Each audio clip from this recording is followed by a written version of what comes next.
రాష్ట్రానికి వచ్చిన పెట్టుబడులు వేగంగా గ్రౌండ్ అయ్యేలా కలెక్టర్లు చర్యలు చేపట్టాలని ముఖ్యమంత్రి నారా చంద్రబాబు నాయుడు ఆదేశించారు. అమరావతిలో జరిగిన కలెక్టర్ల 2వ రోజు సదస్సులో పెట్టుబడులు, స్పీడ్ ఆఫ్ డూయింగ్ బిజినెస్, అటవీ శాఖ, పరిశ్రమలకు అనుమతులు తదితర అంశాలపై కలెక్టర్లకు దిశానిర్దేశం చేశారు.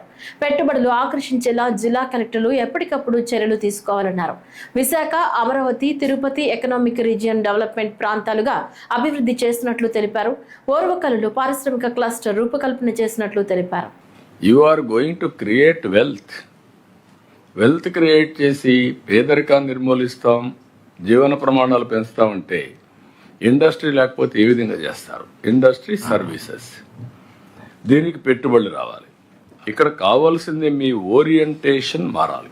Now I'm asking all of you, ఎంతమంది మీరు ఎస్ఐపిబి మీటింగ్లు మీ జిల్లాలో పెడుతున్నారు?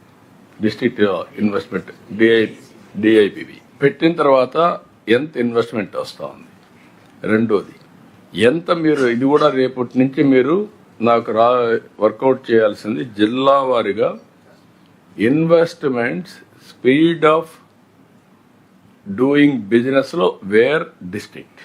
అప్పుడు ఆ జిల్లా స్పీడ్ ఆఫ్ డూయింగ్ బిజినెస్లో ఎక్కడున్నారో ఒకసారి అనలైజ్ చేసి వాళ్ళకు కూడా ర్యాంకింగ్ ఇవ్వడం మొదలు పెడితే అప్పుడు కాంపిటీషన్ స్టార్ట్ అవుతుంది.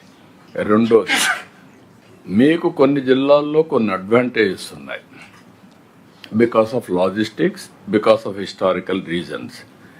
కొన్ని జిల్లాల్లో అలాంటి అడ్వాంటేజెస్ లేవు.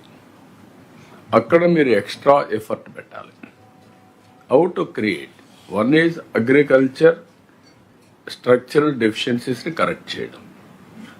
Number 2, industry, investment. Both industry, investment both will go together. దీనికి మీకు కావాల్సింది ప్రోయాక్టివ్నెస్. వన్స్ మీరు ప్రోయాక్టివ్గా ఉండి కాంపిటేటివ్ స్పిరిట్ కానీ బిల్డప్ చేసుకుంటే ఆటోమేటిక్గా మొన్నటి వరకు 1924 ఆంధ్రప్రదేశ్కి ఎవరు రావని చెప్పి వెళ్ళిపోయారు.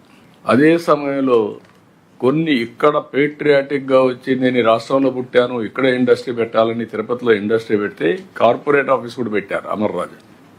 వాళ్ళు భయపడిపోయి పారిపోయారు. మేము తప్పు చేసాం, హిస్టారికల్ మిస్టేక్ చేసాం, మేము రిస్క్ మిటిగేషన్ పెట్టుకోకుండా తిరుపతిలోనే పెట్టాం.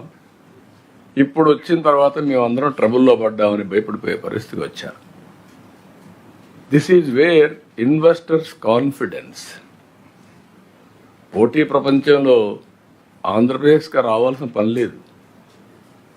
ఈరోజు మీ అందరికి గుర్తుపెట్టుకోవాల్సింది, హైదరాబాద్ 95లో బిల్డప్ చేసినప్పుడు బెంగళూరు కాంపిటీషన్గా చేసి ఎవరు నమ్మలేదు. Over a period of time better than Bengaluru తయారైంది ఇన్ఫ్రాస్ట్రక్చర్.